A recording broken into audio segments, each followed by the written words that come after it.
Rolling. Hi, I'm Tom Gunning. I'm the Director of Labor Relations for the Building Trades Employers Association and the NorthEast Millwrights Association. So I'm here today to give you guys a little experience, strength, and hope. And I was just telling Seth, I contemplated, writing down and giving a generic version of my story or just speaking from the heart. And I think one of the best, these are one of the easiest speeches to give because I'm just going to speak from the heart and tell you my story. So I grew up with a great family. I'm not a city kid. I had a long driveway. Father was in the labor's union. Mother was a nurse. I had everything I needed. And I went to good schools, participated in DARE. Never in my wildest dreams did I think drugs and alcohol would be a problem in my life. I was a decent athlete. I did everything a normal high school kid would do. I drank on the weekends. I, got into pot a little bit, and I didn't get into the colleges that I would have liked to. So I went off to prep school up in Maine. I had a really good year, graduated with a 4.0, and I went off to college to play baseball. And while I was up at college my freshman year, I tore my labrum and rotator cuff and was prescribed opiates. And that was the first taste of opiates. I'd never had them before, but as soon as I had them, I loved them.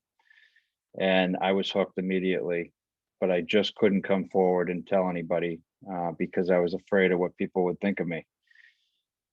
I needless to say, my addiction, I didn't know what addiction was. I had no idea that I had addiction. I had no clue, how to handle it. And I was so fearful of coming forward about it because I feared what others thought. But it took off, and it gradually progressed throughout my 4 years at school. I graduated school. I went off, and while I was in school, I worked in the labor's union every summer and every winter that I'd come home. And then when I graduated, I went and worked with the iron workers in the fund office, and I was hooked. And Oxycontin came out at that point, and I couldn't stop. Every check I made was going up my nose, and it was it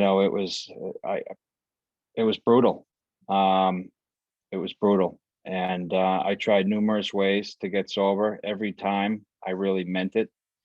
I just couldn't do it. I didn't know how. And, basically how my life went for 10 years was I would go to detox. I would come out. I would appear remorseful. I would promise everybody, friends, family, that I was done.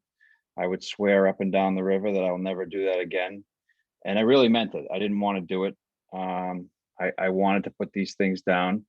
I saw, as I got older, friends were getting married and having babies and buying houses, and I was not. And I would get out and I would go to meetings like the people at the detox would tell me.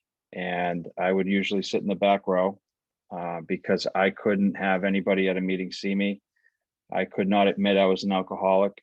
I couldn't definitely not admit I was an addict. And I would sit in the meeting and I would listen to the people talk and I would compare. I wouldn't identify. And I would say, I'm not that bad. I'm not like them. I still have this. I still have that. I still have a career. I still have an apartment or a condo.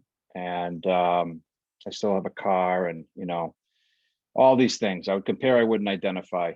And what would happen is, I didn't know at the time, is a mental obsession. Mental obsession comes only when you're sober. It does not respond to reason, and it comes subtly and suddenly. And it would come in my head and it would say, come on, Tom, go get high. No one's going to know and you'll feel so much better. And the truth is, no one would know and I would feel better. So when you get out of detox, you are not cured. We all think that when you put the drink or drug down, you'll be cured. But the drink or the drug is but a symptom. Inside here is really the problem. And, so I would leave that meeting and I would get high. And what I didn't know was I had an allergy. And the definition of an allergy is an abnormal reaction to something. And as soon as I put a drink or a drug in my body, I would go off on a spree. I would crave more. And that's when the phenomenon of craving would kick in. And that basically means that one is too many and 1,000's never enough. And I would go on a spree, and there was no stopping me until I would run out of money, overdose, or end up in handcuffs. And it happened every time. I went through this cycle numerous times. In the end, I was overdosing. I would end up in detox again, and I would come out and appear remorseful. 2016, at that point, I had been out of college for 8 years. I had 2 DUIs. I was fired from my job. I gave my condo in Boston away. I gave my car away. My girlfriend of 6 years had left, and I was broken. I was bouncing around sober houses in not so nice neighborhoods. And I did the one thing I said I'll never ever do. As an opiate addict addicted to Percocet, I said I'll never ever do heroin. And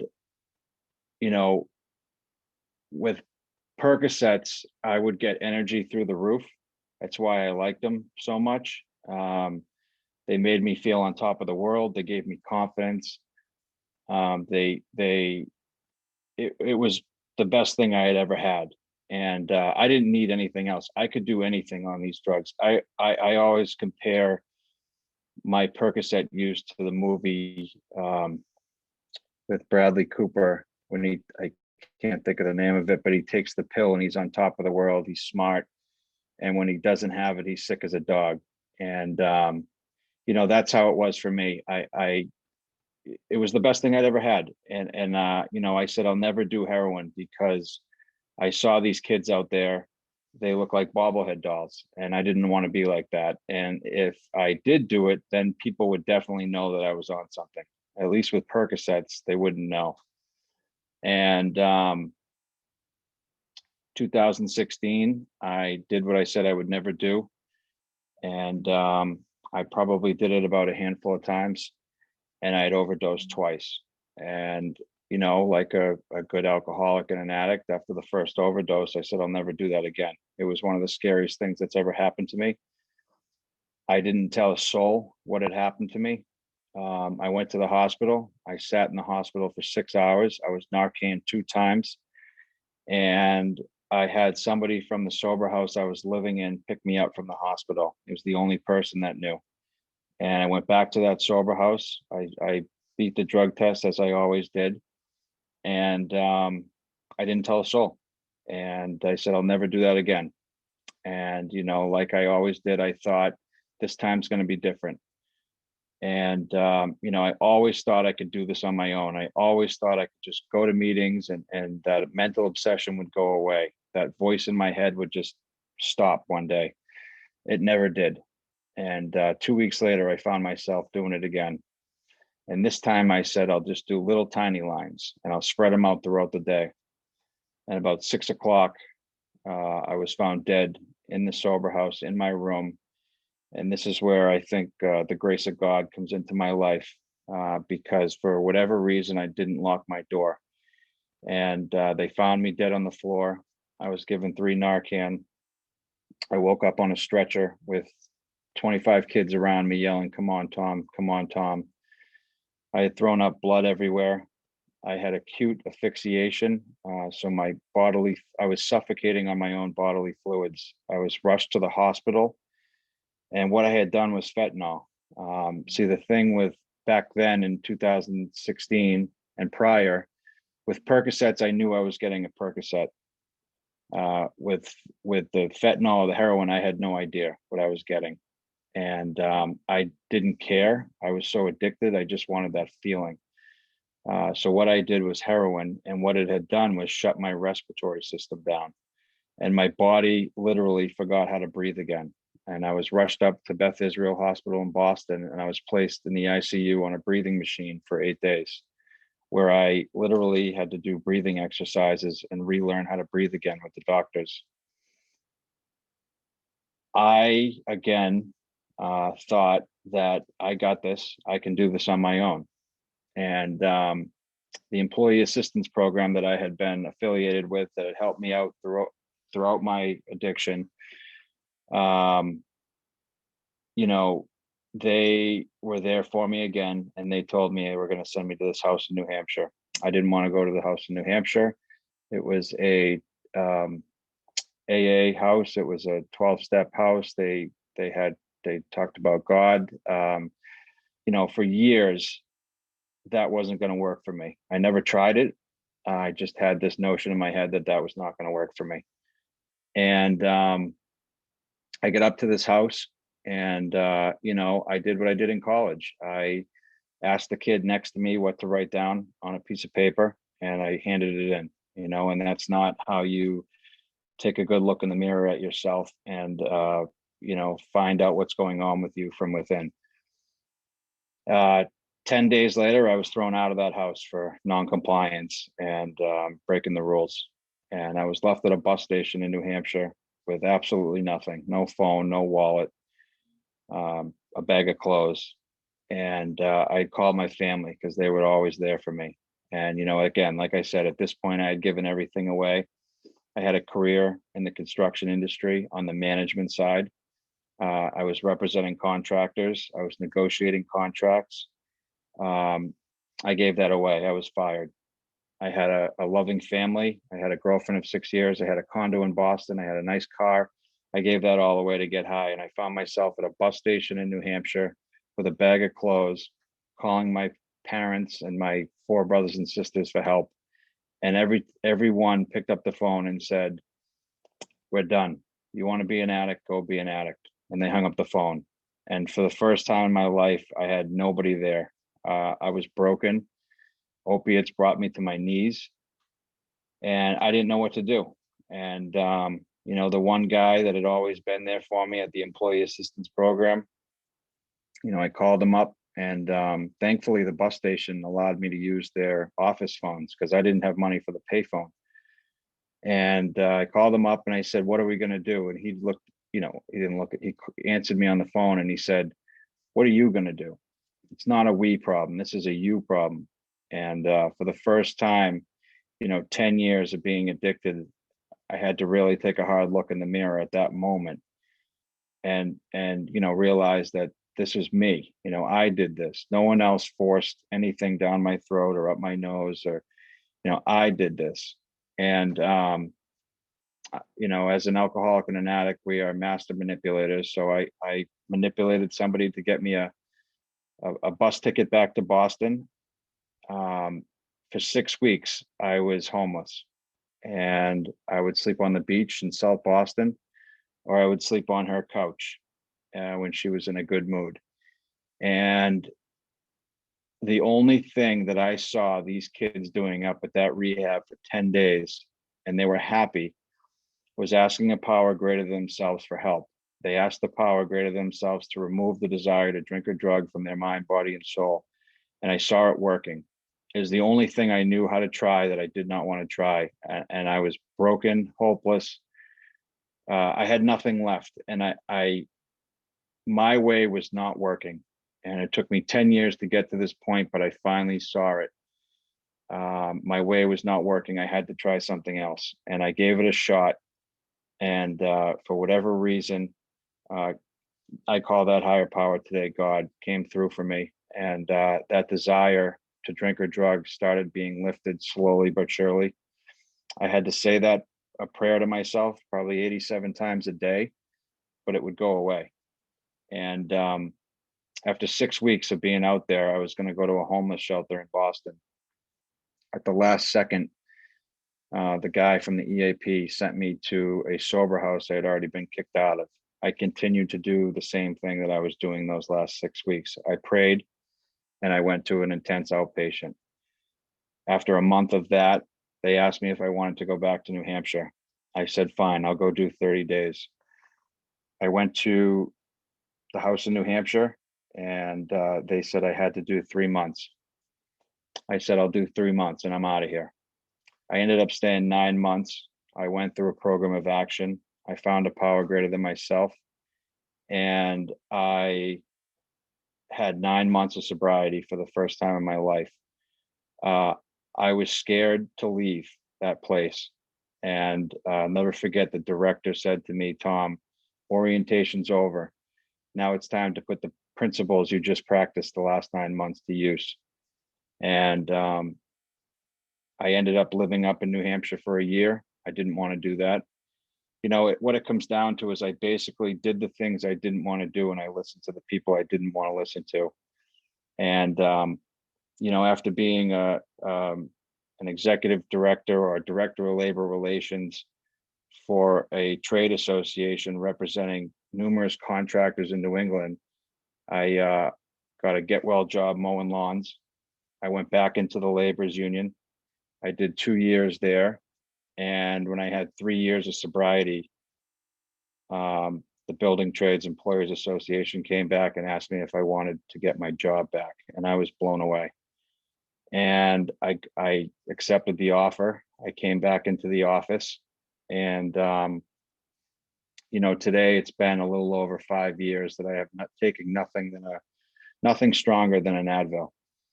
And, you know, I owe all of that to Alcoholics Anonymous and a power greater than myself.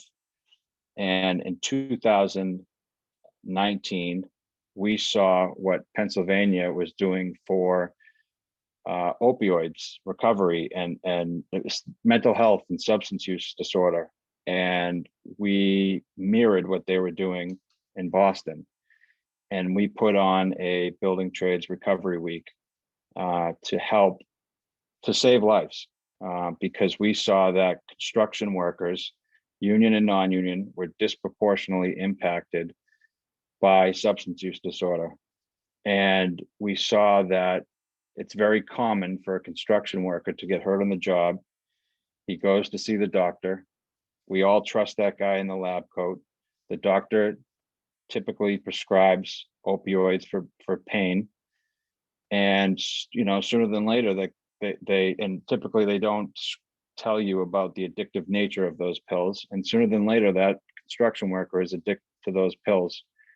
And it is very hard to come forward and admit that you have a problem. And so having my own experience and seeing the statistics here in Massachusetts and seeing what Pennsylvania had done for the opioids, we put on Building Trades Recovery Week for the union construction industry here in Boston. And we tried to encourage any of those that were struggling to come forward and get help. And we got the contractors on board to give these men and women a second chance. And it blew up. You know, it went all across the country. It was not what I was expecting. You know, I had a lot of fear of putting my story out there publicly, but the feedback I got was the complete opposite of what I thought. And it was a huge success. We couldn't do it last year due to COVID, but we hope to do it again in the fall. And, you know, we really appreciate what you guys are doing here in Pennsylvania. It is, it's truly remarkable. You know, the disease it's just look at the word, it's dis-ease. It's, you know, somebody is at dis-ease with themselves. And, you know, one of the most profound things that I found was drugs and alcohol weren't my problem. I always thought drugs and alcohol were the problem, but in here was the problem. And I just needed to find something that gave me the same ease and comfort over here that the drugs and alcohol gave me over here. And by finding a power greater than myself, getting sober and being able to give back and help others, I was able to find that same ease and comfort.